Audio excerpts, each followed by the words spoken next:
Hi guys, how's it going? It's Sam here from Growth, and in this video, I'm going to be showing you how we create highly engaging, highly converting videos, video ads specifically for construction companies. So thanks for tuning in guys. If you're new here, make sure you subscribe below if you're watching on YouTube and hit that notification bell. And as always, if you're watching on Instagram or Facebook, make sure you follow us there so you don't miss another video. So as I said, in this video, we're going to be showing you actually and talking you through 7 steps that we go through to create highly engaging and highly converting videos to generate more construction works for roofing companies, double glazing companies, renovation, kitchen, bathroom companies, extension companies, you name it, we've probably done it. So we're walking through the steps. I'm going to add overlays onto the screen, over top of me here, so you can see exactly what those videos look like. So let's get into the first step. So the first step to creating a highly engaging and winning video ad is to understand what drives the sale in a user. A lot of construction companies will think that they're just looking for people who are, ready to get a bathroom renovation now, and they kind of forget that a lot of these people, this is their dream renovation or this is their dream extension. So you need to create that emotion in your video ads. You can't just have a really boring ad with your logo and expect it to convert at a crazy percentage. If any of you've seen any of our video ads here at Growth, we put a lot of effort into them.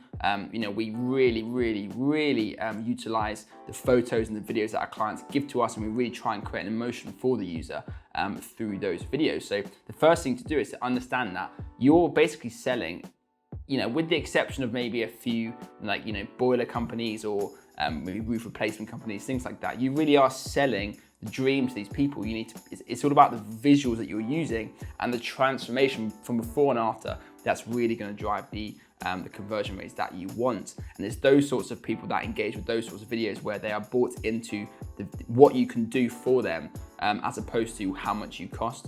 That drives more ROI and stops people being obsessed with what your costs are. Are you cheaper than the next person? So that's the first step, is to really think about what drives the sale with these people. Step 2 is to make sure you have amazing before and after photos. If you are not doing this already, make sure every job you go to, you're taking a photo before, you're taking a photo after, you're taking videos on your phone of the process of what you're doing, and just save those to a Google Drive folder for later use. And when you've got 3 or 4 or 5 or 10 of those, you can then turn them into really great videos. And those are really going to help you drive more, create better videos and drive more sales. So that's step 2.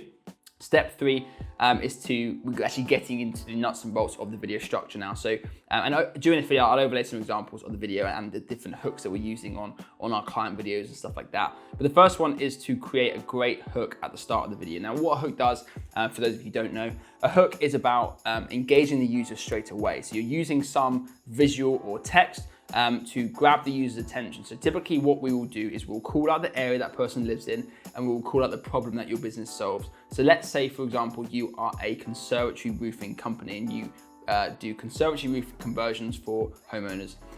The first stage of that video, what we call the hook, would be something along the lines of, do you live in and around Bournemouth and own a conservatory? Or something like, fed up of your cold, leaky conservatory, do you live in and around Bournemouth? Now, I'll overlay, I'm probably butchering this, but I'll overlay clips on the screen now so you can see some examples. That is going to grab that person's attention because A, yes, they are from Bournemouth, and B, do they have a conservatory that they're fed up of? Is it cold in the winter? Is it hot in the summer?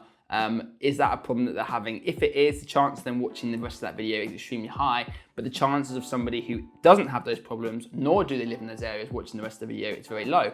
We don't want those people anyway, so that's perfect, okay? So that's the idea of a hook, is to hook the right person in and to get rid of the wrong sort of person, so we're not wasting money targeting people who aren't, perfect target customer demographics. So step 4 is to utilize before, during, and after photos in your video. So often what we'll do is we'll have text at the top or text at the bottom, and during that, in the middle of the video, we'll have before and after photos or transition photos from before and after, so people can see what it is that you actually do.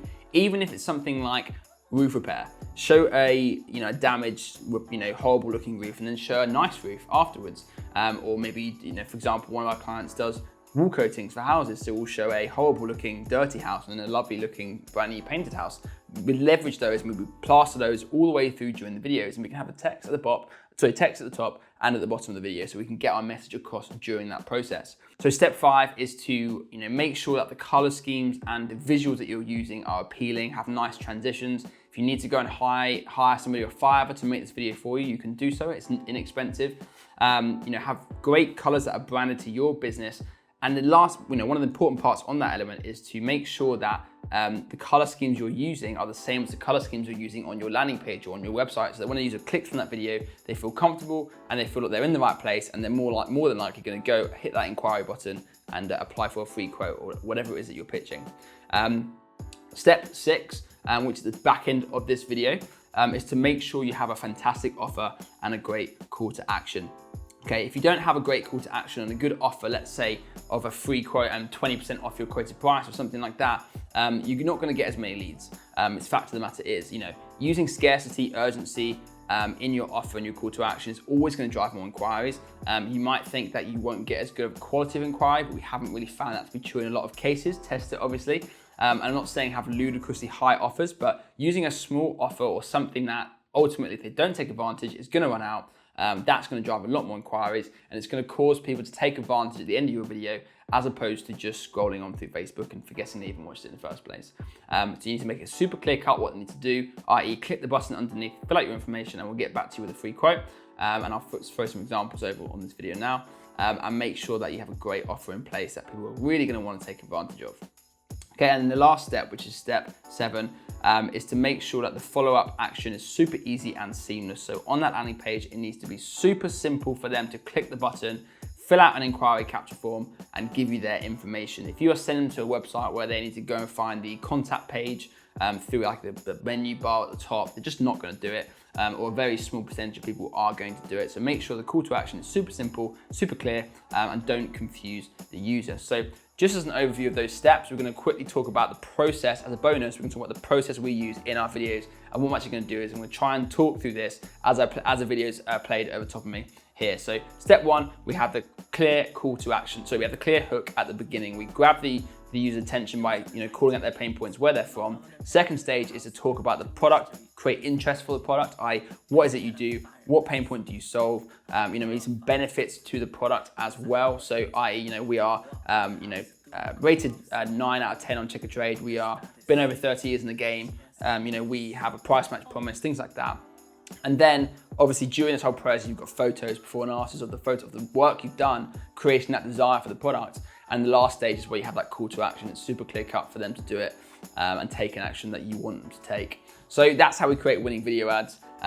As always, underneath this video, wherever you're watching it, there'll be a link to our website. You can go to our website and you can see examples of videos that we've done for clients. So you can get more of an idea as to what types of videos you should be doing, or get a little bit of inspiration if you want to make your own videos. But as always, thanks for watching this.